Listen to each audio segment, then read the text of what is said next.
Hello guys, welcome to the Bitcoin forecast. This will be as of 26th of March of 2025. We are at 9:46 in the morning CST, and I am dr.ABAHale, your humble presenter of this show. So welcome, and let's go to it. First of all, as always, let me make myself smaller for you to be able to see um, all of the screen. Okay, so last time we were talking about the fact that we are a bit stuck right now. But as you are watching, actually, I don't know if you are realizing this, but it's bouncing in this level in 38.2 where we measured the push. So I think that's important.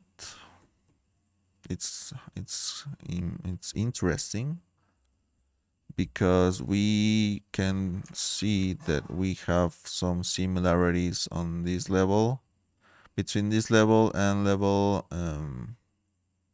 61.8 of the macro Fibonacci that we have. So as you can see, I left this analysis last time, so apparently it's following it, but we are not sure. So first of all, let's start by closing some deals, okay? So I think maybe we should start by closing the the one that we are making more money and the one that we are losing money, because this should be this one, right? Okay, so let's close it. Oh, it was actually this one. Okay, I think that's nice.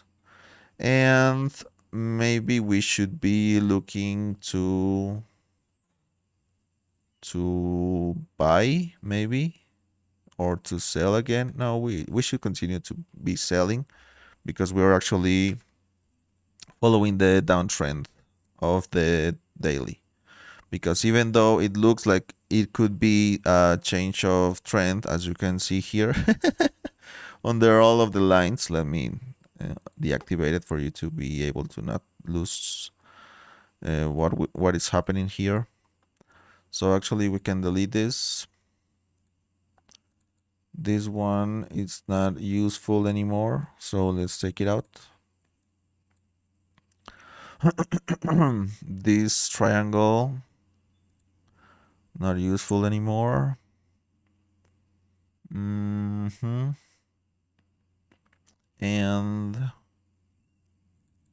yes, this was okay. I think that's it for now, right? So remember that the macro Fibonacci, we had the numbers inside the chart on the right side, and the numbers for the medium Fibonacci that we use to measure each movement, each big movement. It's telling us, or we are using these blue dotted lines, and we were actually using these yellow lines to this Fibonacci. So let's take them out because they are all right. I was going to check that. Oh my god. Well, anyway, let's put it again because we are actually trying to understand past movements to try to project future movements. So this is what it was meant to be. But the thing is that, and this is what I don't like, why it doesn't have all the information that we need, right? Okay, so yep, let's change that. Okay, so 0, let's call it um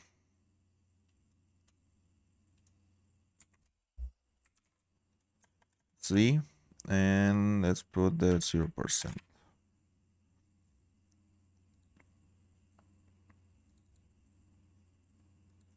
Then we have the L1, which is 23.6. Then we have what it mean? What did it mean? L limit, right? Yes. So I1, this 50% will always be X. Then we say I2. Then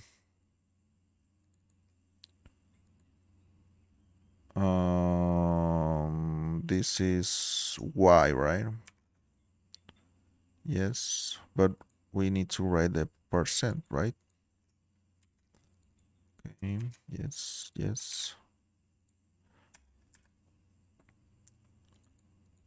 Percent.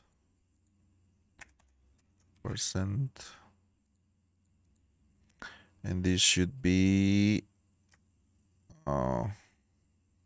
no, right? Wait a minute. So this should be, no, this actually is L1. Yes. And this is L2. Yes. Take note of all of this, okay, because it's important. Then this will call it Q2, and this will be Q1. And I1 and I2, yes, okay.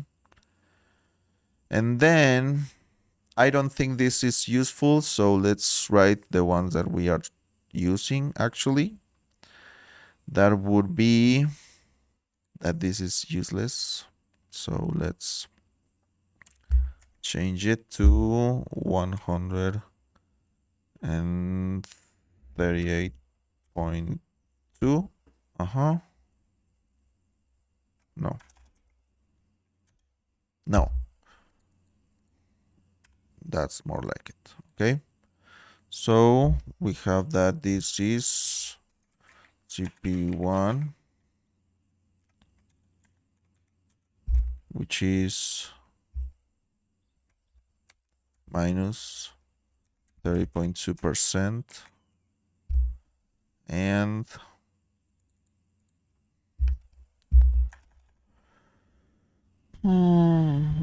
60 what? 60. Now let's put the other ones. 0.764, which should be CP2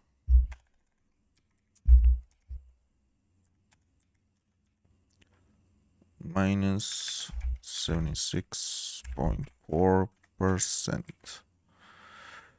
And make it a bit clearer because I can see that color. And ask for this to be this and blue. There you go. Yeah, this is more like it. Okay. It's actually very nice.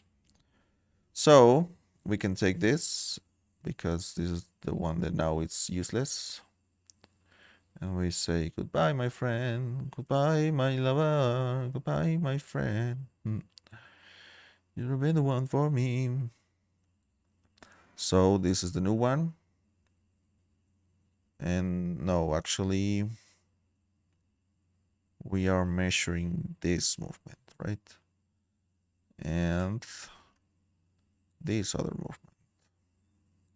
Because we need to understand correctly where to start the measure, because that depends everything. All of your analysis depend on how good you are reading the correct place to put the align. Okay, so we have that this movement happened. Then we have that 61.8. It touched that place, but okay. So we're understanding a lot more how to trade with this, right?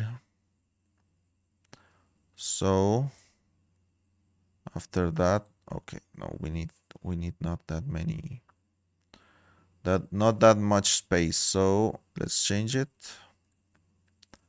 because in levels we should change these two, maybe to, this would be TP2 and this would be TP1, but let's change this to 23.6. 23.6.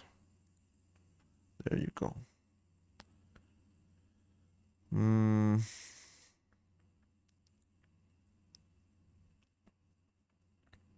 Okay. Yeah, that's more like it. Could it be better? Maybe. Let's add one and minus 0.118, and this would be TP1, and this would be 11.8%. So this would be TP2 and this would be TP3. There you go. So we delete this one again, and now we copy this. I said we copy this and we just put it over where it should go. There you go. So now we are able to measure everything at the same time. Okay. So the thing is that let me delete this because I don't think it's useful, because we're only measuring distance. There you go. So can we insert something to measure the distance? Something like that.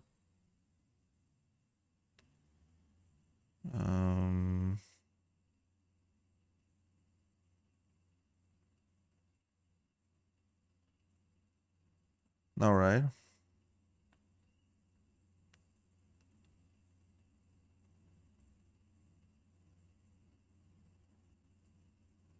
I don't know if a trend line would be useful. That's the thing. I hope they would add more things to measure, more than just the ones that we already have. But well, anyway, I think that's too much to ask. But anyway, so let's try to use a triangle to measure this, because we are talking that